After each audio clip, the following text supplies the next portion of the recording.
There are people who are stuck. And I think for those people, looking at where you can adapt, how you can change what you do, and maybe how you can adjust the job to make it a little bit more satisfying or a little bit more gratifying. This is the Rebel HR Podcast, the podcast where we talk to human resources innovators about innovation in the world of HR. If you're a people leader or you're looking for a new way to think about how to help others be successful, this is the podcast for you. Rebel on, HR Rebels.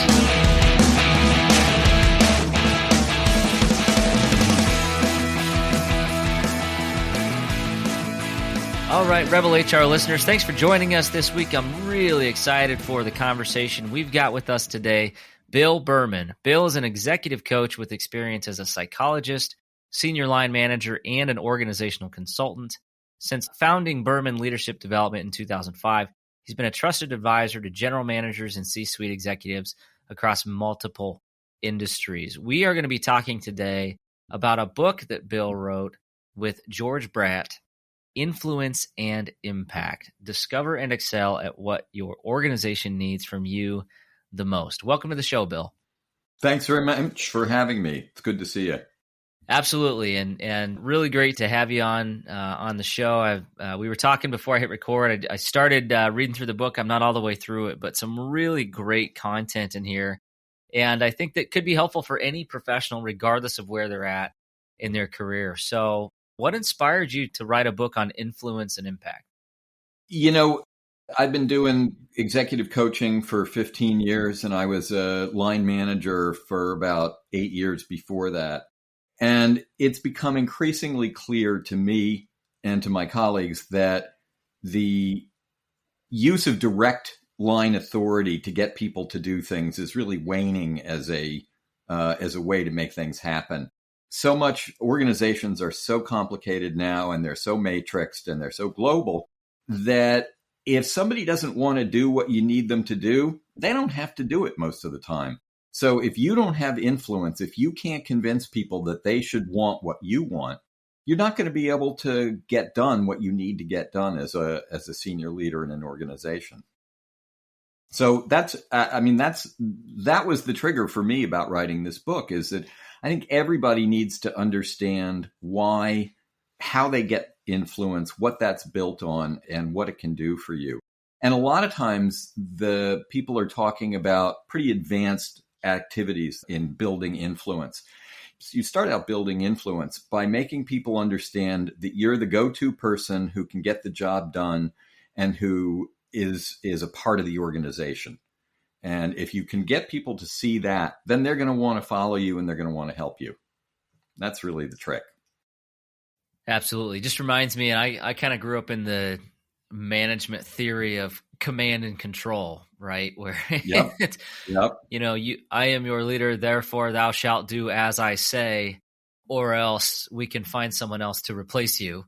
Exactly. Right. And sorry, go ahead. I was going to say that, that's been a little bit thrown on its head. So I don't know what's your experience with that kind of that style in today's world?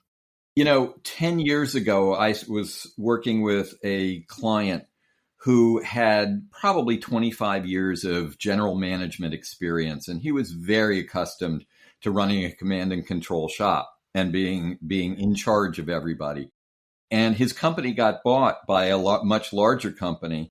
And all of the pieces of his business got split out. So sales reported up to a global sales organization. HR reported up to a global HR organization. Finance reported up to a global finance organization.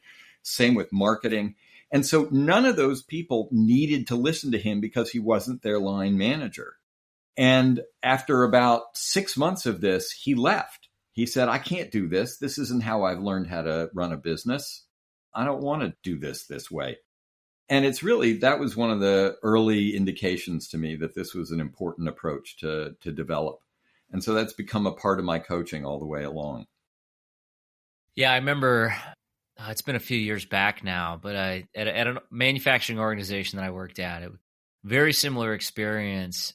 And it was, we had a new leader who came in, and they would actually use the phrase, "We need to get better at command and control," in an effort to like inspire line leaders, the production supervisors and the manufacturing managers to like think, yeah, let's go, let's command and control. But it was like swimming with a brick tied to your leg, right? I mean, it was not getting anywhere, and it wasn't getting anything done.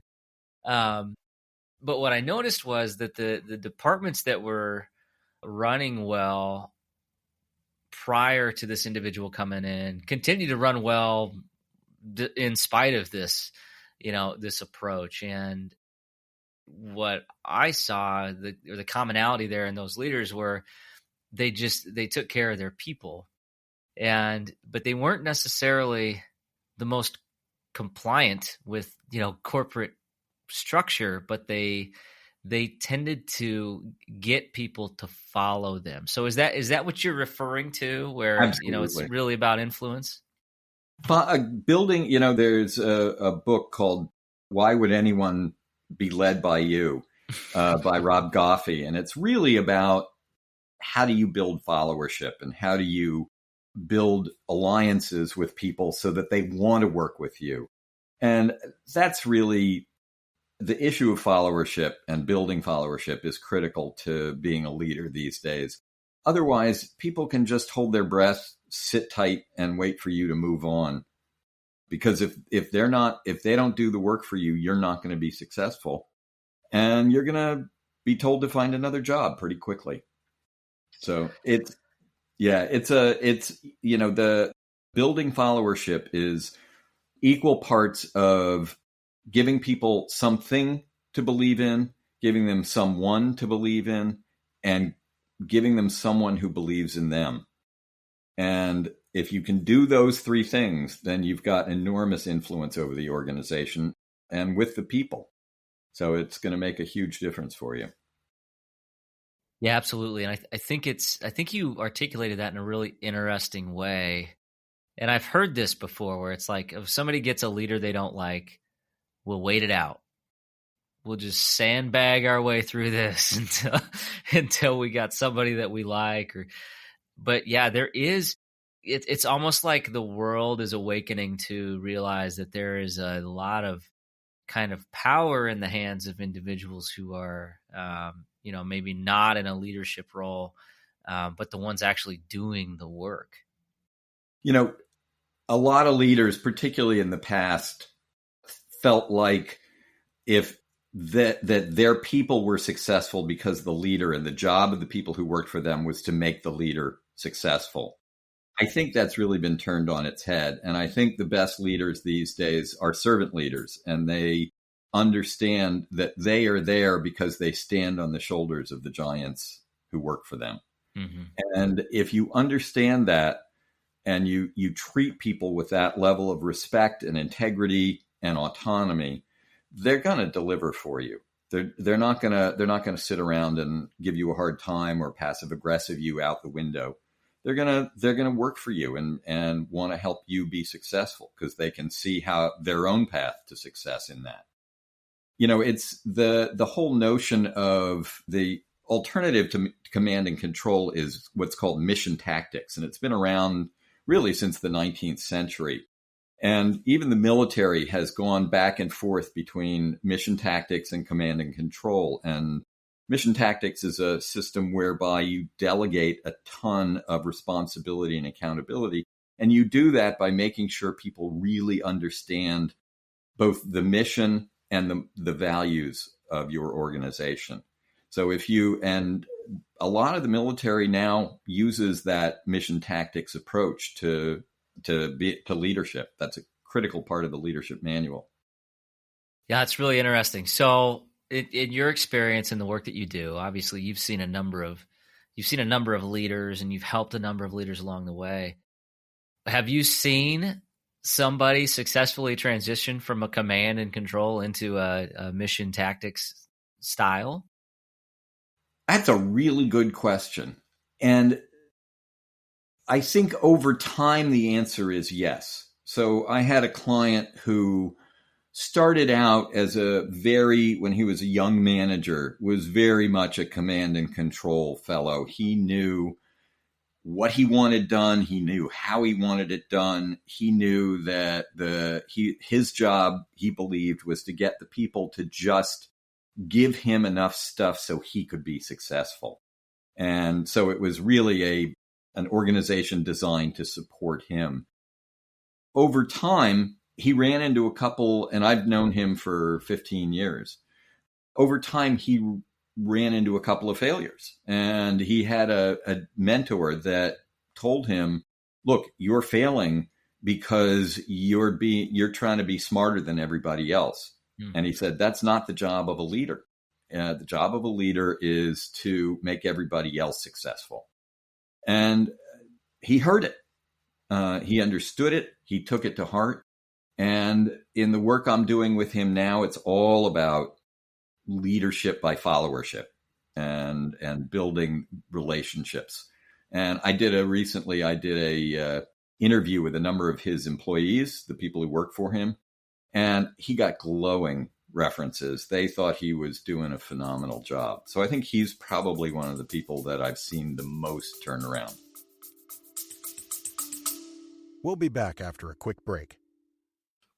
And so used to having everything in front of them right away that we forget that innovation just takes time. I myself, I get frustrated too. Why? And this is being one of my best friends is, hey, I talk to you all the time. Hey, man, I'm frustrated in the fact that I can't seem to just get there in the next day. But that's just not how these things work, right? Innovation needs to be planned out. It needs to be very methodical. And then when it finally hits, that's when it seems like to everyone else that it sort of just came out of nowhere. But to you, the amount of dedication that it took over that time. So there's hope for us. Yeah, that's good. And I'll be honest, coming from the school where I came from, School of Thought, it's such a dichotomy to try to figure out, okay, how do I work through this? And I don't naturally drift into the command and control leadership, but it's the way that I was brought up within my world. But it hasn't worked, especially as we've been managing through a global pandemic and, war for talent and individuals who have choices and individuals whose choices are not, or whose goals aren't to just work at the same company for, X number of years and just, kind of retire and sail off into the sunset. No, it's, people's expectations of their job and their employers have continued to elevate. And while I think there's a time and a place for a very directive leadership style, only gets you so far, right? Kyle, I think what you just said is really critical to this whole discussion. There are times and places where a command and control style is needed. Those are typically situations where there's a lot of chaos, there's an unclear outcome, but there are clear solutions to how the work ought to get done to resolve that chaos. And I think in those particular kinds of situations, giving clear direction and telling people what to do can really make a difference. If you think about chaos, there are a number of different situations where you can do that. But there are a lot of situations where that's not the right solution. There are a lot of situations where there's so much going on the ground and there's so much new information coming in that a centralized leader can't possibly process all that information fast enough to do anything with it. So you have to delegate that responsibility to the people who are on the ground, who see what's going on, and let them make real-time decisions about how best to handle the situation. Your job as a leader in that context is to sit back, make sure everybody understands what the objective is, what you're trying to accomplish, and what your values are. So how you want people to do things, how you want them to think about the work. And if you make it clear what the overall strategy is, and really, I don't mean just say it once, I mean really inculcate that into people, and you help them really understand the values that you think are important, you're going to be able to let them do those other things. Now, one of the things that happens is when things start to go south a bit, people get anxious. And when they get anxious, they fall back on old habits. And so command and control is something a lot of leaders will fall back on when they start to worry about what's going on for them. Either the business is struggling, or there are competitive headwinds, or something else is going wrong. And a lot of people will fall back into that, like, I'm going to tell you what to do. But the real answer is to trust your people and to help your people do what they need to do in line with what your overall strategy and plan is. Yeah, that's really interesting. Yeah, so no bad habits. So it's I had a rough day at work. I'm gonna go get a Twinkie instead of an apple, right? Well, that's human behavior. That's pretty Right. natural, and you do have to fight against that. But yeah, no bad habits. Stay with what you've learned, not with what you sort of do reactively. Yeah. Everybody has bad days. Everybody has bad weeks, even, and we all have standard patterns that when we're under stress, when we're not paying attention to how we're acting, that can get us into trouble. Some people withdraw, some people get dramatic, some people get super into details, and some people won't make decisions. I had a client relatively early on in my career as a coach who, it was right at the financial crisis in 2008. And he had a big team of people who worked for him. And as he watched the financial situation start to deteriorate, he got more and more stressed. And he ended up going into his office and closing the door and literally not coming out. And so we had to literally go in and take him out of there and tell him to walk around and talk to the people. And he said, I don't know what to tell them. We said, it doesn't matter. Tell them that you're working on it and you're going to do your best to solve the problem, and that they're worried too. So if you empathize, if you listen, and if you tell them you're doing the work you can do and be as transparent as you can, that'll make a big difference. But his normal reaction was to just withdraw and try to solve the problem. Of course, it wasn't a solvable problem in 2008, but right. Yeah. Bigger forces at play there. No, that's really interesting. And I think a good segue to maybe shift the focus a little bit on, an individual's impact and how an individual can influence an organization. And one of the areas that I know is certainly near and dear to many HR professionals' hearts is personal development and career development, and how do we instill that into our teams, and what kind of structures and programs can we build for people to be successful? So I think one of the areas of your book that I thought was really interesting was the area of disconnect between the organization and what they actually want from an individual. So can you explore that topic a little bit? Sure. So when you come into a job, or even when you're in a job and your manager changes, or you're in a job and the business gets restructured, so you have a different tree that you're in, you have a job and there's usually a job description. And many people think that that's actually what they're supposed to be doing. And they don't take the time to think about what other people expect from them. And so they do what they think is the right job. And it might be 60, 70, 80, even 80% the right job. But if you don't stop, take a step back and check with your manager, check with your manager's manager, check with your stakeholders, the people who help you and you help, and get from them what it is they think is really important and what matters to them, then you can't really understand what the critical parts of the job are. If you take the time to collect that data, and there are two ways to collect the data, you'll really be able to say, okay, now I know what's really important to this organization, and I'm going to focus on those things because that's what they need from me. The two ways to get that information are, number one, to ask people, and number two, to observe them. I encourage every person I work with to talk to their manager and ask them, how do they like to be communicated with? How do they like to hold meetings? Do they like agendas or do they like free flowing meetings? Do they like scheduled appointments or drop ins? Just small things like that, that most leaders, if they've paid attention to it at all, probably aren't going to tell you because they don't think it's really important. But it actually matters to them, and it shows that you're paying attention and you're listening and you're empathic with them. And if you do that, they're going to be more helpful to you and more constructive with you, and you're going to be able to do what they need. The second piece of that, it's not just what you do, but how you do it. So every organization has a culture, just like every country has a culture. And in the US, lots of states or regions have cultures.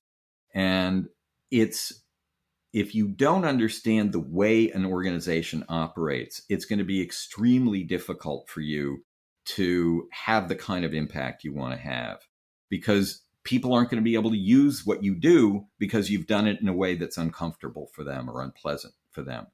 So, and what I'm talking about when I say culture, it's how do you make decisions? How do you collaborate? How do you work in a team? How do you handle conflict? How do you deal? Are you command and control, or are you a collaboration structure?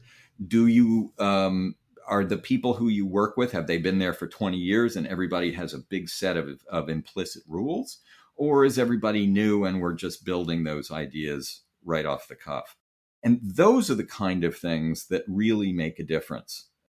And if you understand those and operate based on that, you're going to be able to do what you need to do, and people are going to be able to absorb it and use it because they understand that you get them. And that's what's really going to make a difference for you. So if I'm going to say it simply, it's not just understanding what you think your job is, but it's understanding the context in which you do your job that really makes a difference. And now, a word from our sponsors. When Molly, Patrick, and I started to figure out how to start our own podcast, we didn't know where to start. Thankfully, we found Buzzsprout. Buzzsprout makes it super easy for us to upload our episodes, track our listeners, and get listed on all the major podcast networks. Today's a great day to start your own podcast. I know that you're one of our listeners, so you've definitely got something to say. Whether you're looking for a new marketing channel, have a message you want to share with the world, or just think it would be fun to have your own talk show, podcasting is an easy, inexpensive, and fun way to expand your reach online. Buzzsprout is hands down the easiest and best way to launch, promote, and track your podcast. Your show can be online and listed in all the major podcast directories within minutes of finishing your recording. Podcasting isn't that hard when you have the right partner, and the team at Buzzsprout is passionate about helping you succeed. Join over 100,000 podcasters already using Buzzsprout to get their message out to the world. And now, for listeners of Rebel HR, you can get a $20 Amazon gift card sent to you from Buzzsprout by clicking in the link in the show notes. Thanks for listening. Are you looking to grow your personal brand or your business brand? Take it from me that podcasts are a great way to do it. Here's the secret. We all want to feel connected to the brands that we buy from. What better way to humanize a brand than through sharing your personal story on a podcast? I have had great success with Kitcaster. Kitcaster is a podcast booking agency that specializes in developing real human connections through podcast appearances. And let me tell you, it's all about the right human connection. You can expect a completely customized concierge service from their staff of communication experts. Kitcaster is your secret weapon in podcasting for business. Your audience is waiting to hear from you. For a limited time offer, listeners to the Rebel HR podcast can go to www.kitcaster.com/rebel to get a special offer for friends of the podcast. Rebel on. Absolutely. Yeah, and take it from a guy that writes job descriptions on a regular basis. A lot of times those descriptions are not reflective of what actually needs done. It's an interesting exercise. And I think most of the professionals listening to this probably have experienced this, where you sit down in a room and you're like, okay, do you have the job description written up? Well, the honest answer is probably Well, not really. No. How long ago did we post it? I don't know. 10 years ago. Okay. Well, does anybody have those? No. Okay. Well, let's see what we got out here that's similar. Okay. And then you just slice it. And it's just it's such an interesting exercise, but it's never the full breadth of somebody's job when they walk in. If they assume that it is, keep dreaming. I mean, I would say there's probably a lot of organizations that are much better at it than many that I've worked at. But yeah, the job is whatever you need to do to keep your boss happy at some point. That's right. When I started my company, and it was me and just a couple of other people, I jokingly at the bottom of each job description, I said, and whatever else I think is important at the moment. Right. That's it. You can't do that in a big organization, but you should still think that way. And, I see people, if they're not doing 100% the right job, I see it for one of three reasons. Either because they're doing what they like and not doing what they don't like, which means they're only doing a part of their job, or they're doing what's familiar to them, which probably means they're either doing their direct reports job or they're doing their peers job because it's more comfortable to them, or they're doing what they wish they had. So in that case, they're trying to do their boss's job. And none of those are particularly good solutions for how you want to approach your job. You want to know what your job is and deliver on that and deliver consistently. And that's, we hear people talk about, oh, I want a seat at the table, or I want to be a thought leader. I was talking to a CFO the other day who said to me, a number of her people, when she asked them, what do they want to be when they, in 10 years, they said, oh, I want to be a thought leader. And she didn't really understand what that was. But part of her point to them was, look, for you to be a thought leader, you have to be an expert. So you really need to learn. These were people who were in the accounting department. You really need to be good at what you're doing in the accounting department. And that will help you become a thought leader. Right. So if you want a seat at the table, you want to be a thought leader, you want to be the person that people go to and for help and listen to for advice, the first step is being really good at what you're supposed to be doing. Yeah. Yeah. And to your earlier point, that means you need to understand explicitly what that is. That's right. Right. And that's just a data collection issue. It's really not, and then paying attention to what the data tells you. It's not hard to figure out. It just takes a little bit of time, and it takes a desire to understand it from other people's point of view. Now, I see all the time people on LinkedIn and people on Twitter and books that say, follow your dream, do whatever, be yourself. Do what your heart moves you to do. And that's great advice if you're willing to stop working where you are and go work either for yourself or spend the time finding somebody who's 100% aligned with you. But a lot of people don't have that option. A lot of people can't just walk away from a job. And a lot of people don't have the resources to start their own business. So if you need a job and you need to work, it's really important to not simply follow your dreams, but look for how those dreams can be adjusted to fit with what you're trying to do in the organization. So it's a matter of accommodation and adaptation. No, I love that point. And I think, I think the way that what I really liked about how you said it is, first of all, you articulated it's a data collection issue, right? It's about knowing what what company you work for, what your job is, what the company culture is, before you just make an assumption and go off running the wrong way. And I think as I reflect on, especially in the world of HR, there's been, I haven't worked at that many companies. Generally, I've kind of remained at companies for a long period of time.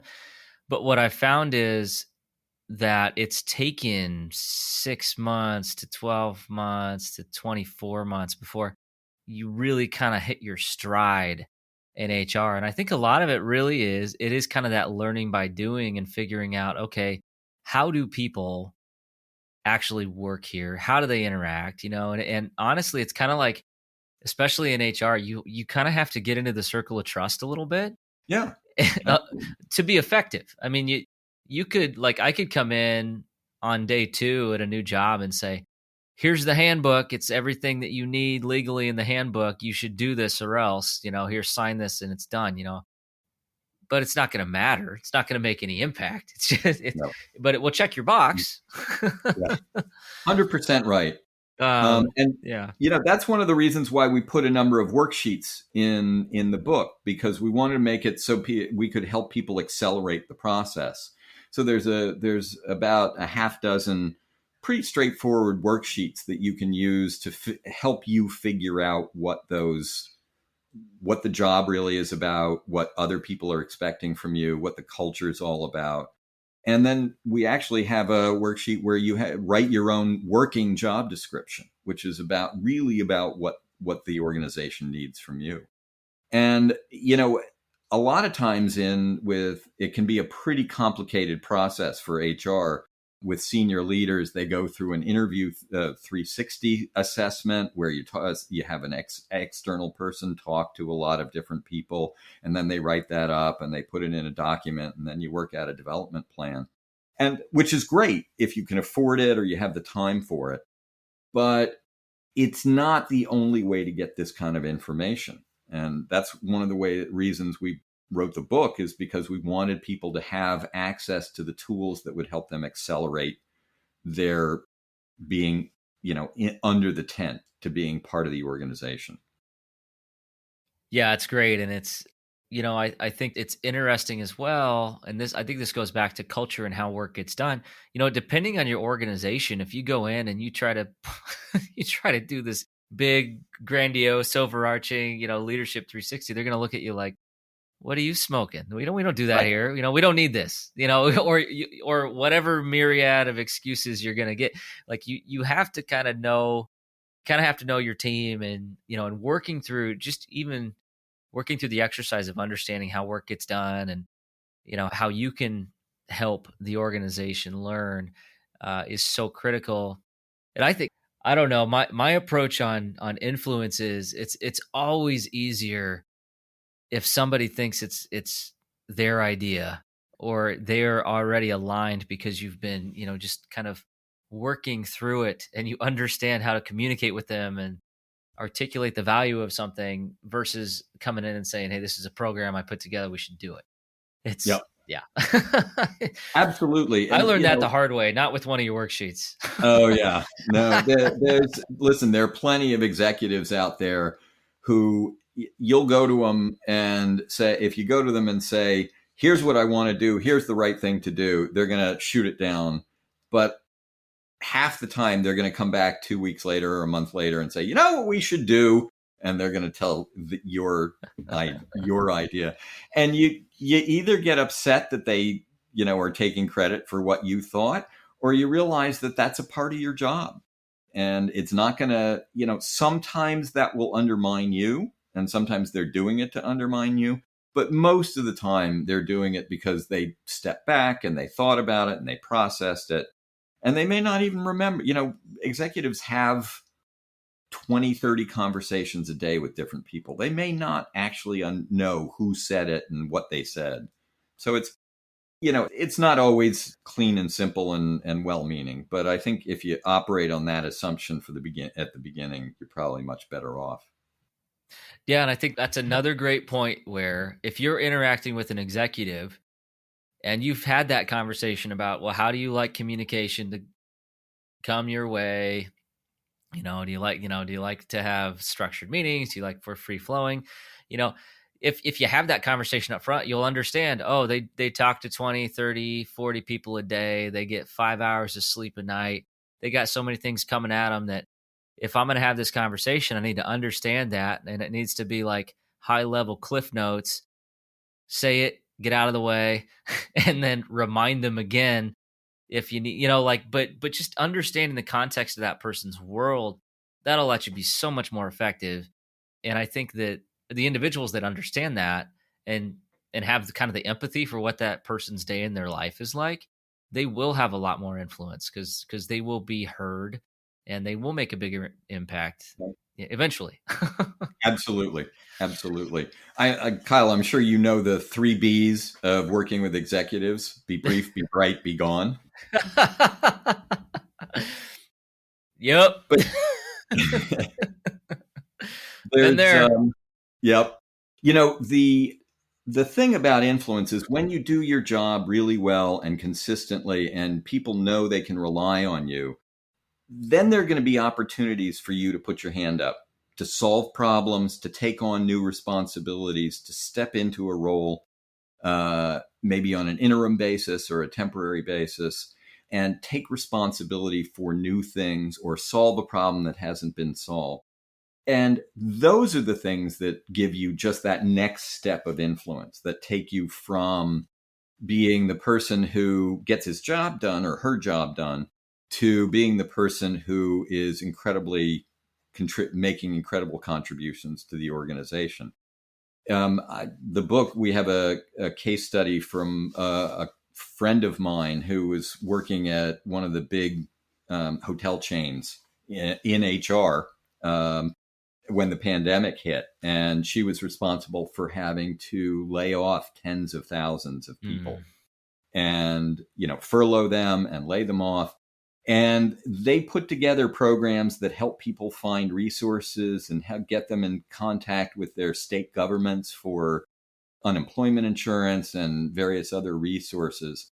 And she took what was a horrible situation and made it slightly less horrible, both for the people and for the organization.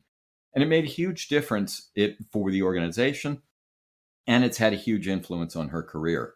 So she's really been able to take on more responsibility and more authority because she stepped up to that.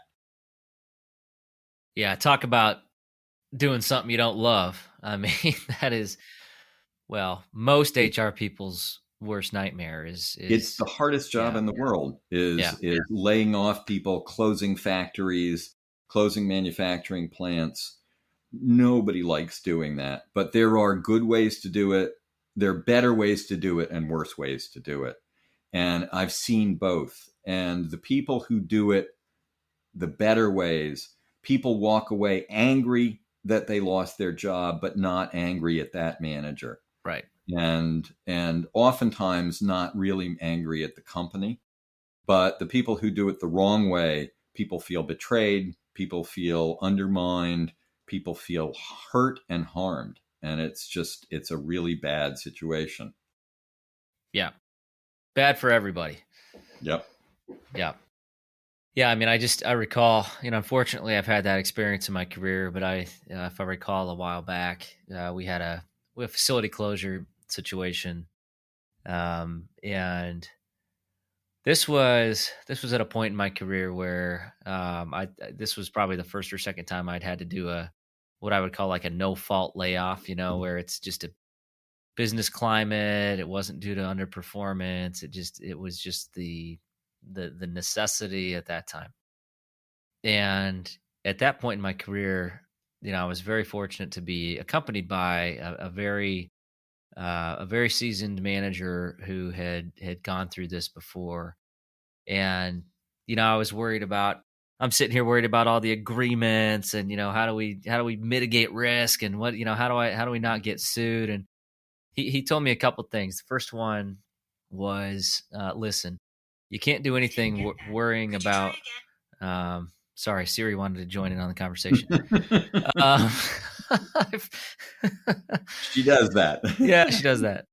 But the one piece of advice that I still use to this day is, you can't do anything from the context of don't get sued, especially in human resources, right? If you're making a decision in that context, your brain is already, you're focused on the wrong thing, right?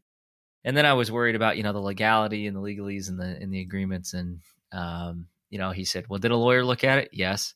He said, well, it's probably way too complex already, so don't even worry about it. Just here's what we need to worry about. Yep. We just need to take care of the people.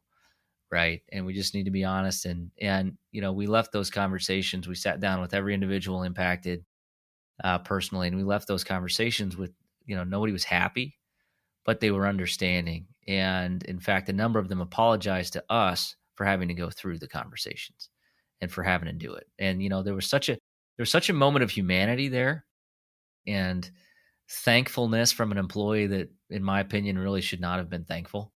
Yep.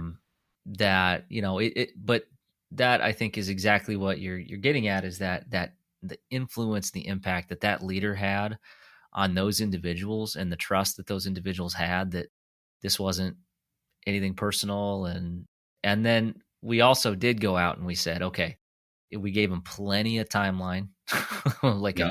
a 90-day window. And then we gave them a lot of resources on how to find help and support.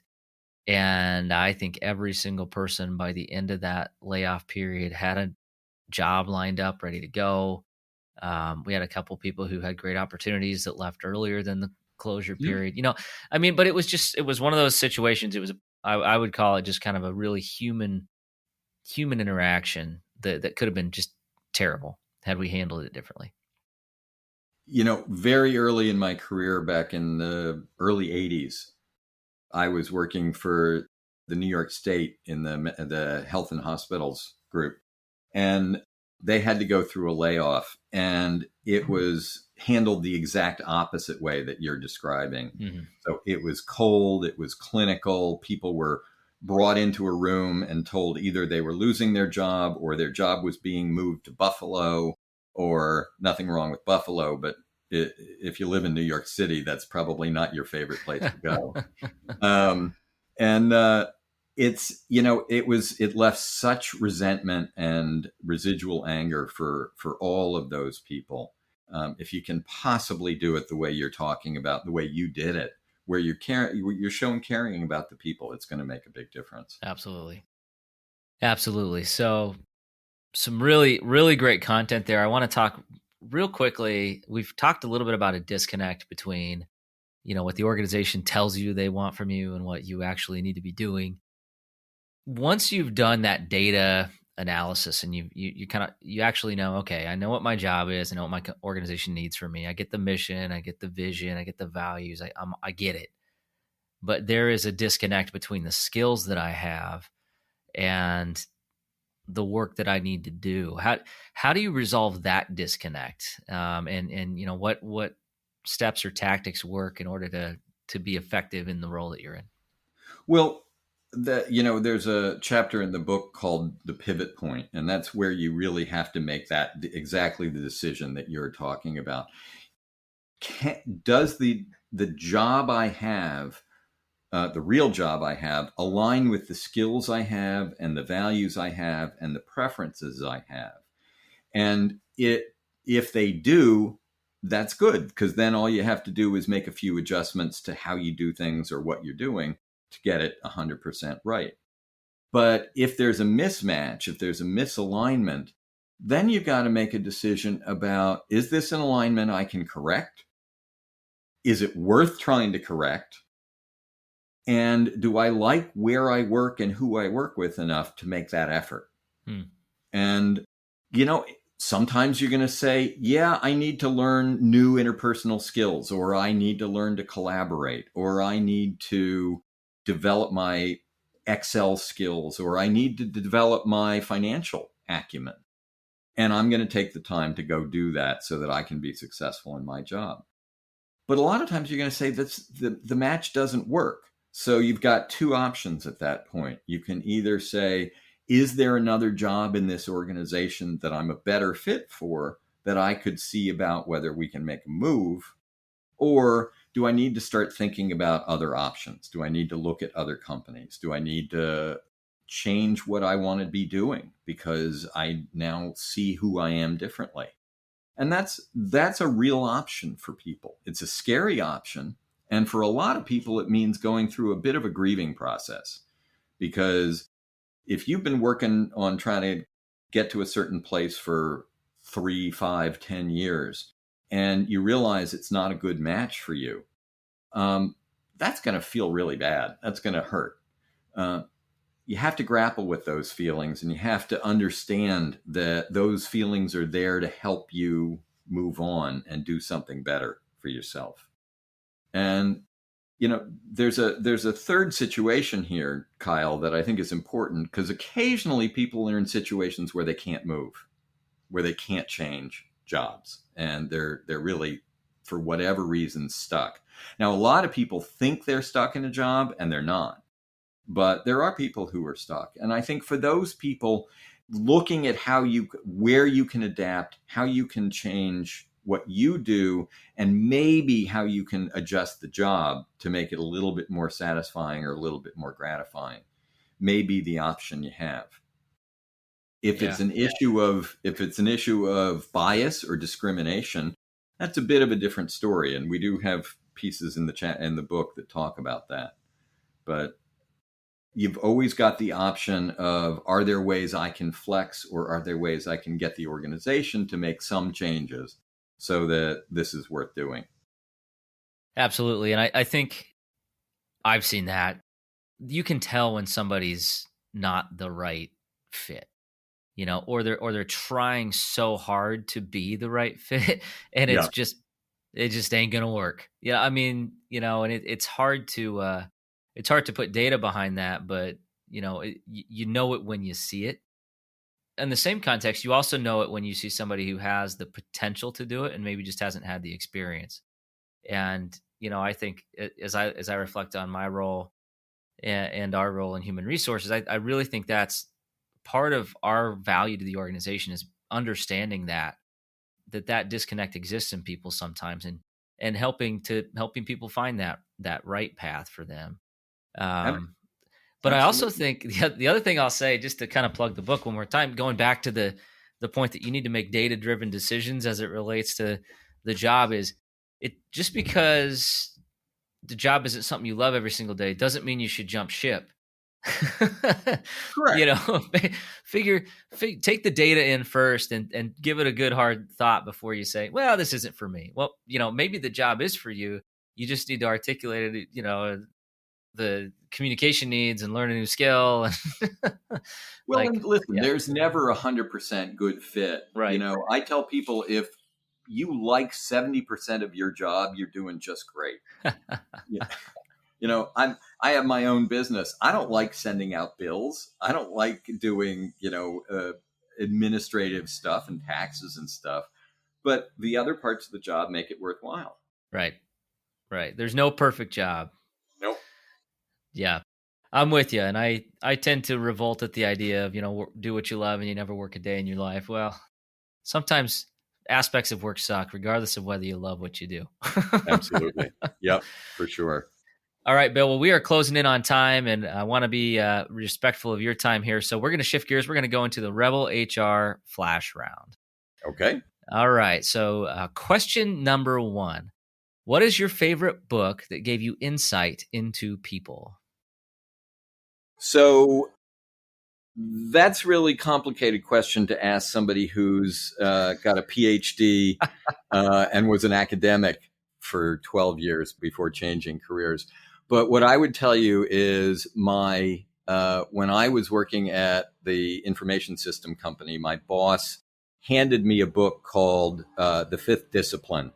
And it's about how to build learning organizations.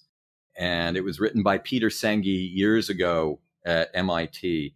And when he handed me that and I started reading it, it totally aligned with my own background as a system psychologist. And it really just put me on a whole new path. So I think that's probably the book that was most useful. Yeah, sorry, not a fair question for somebody who's studied that for years and years and years and years. But thank you for that insight. All right, question number 2: who should we be listening to? Oh boy, I think you ought to listen to Adam Grant because I think he's got some really good insights. I think you should listen to, if you're interested in coaching or leadership development, Marshall Goldsmith is a really good person to listen to.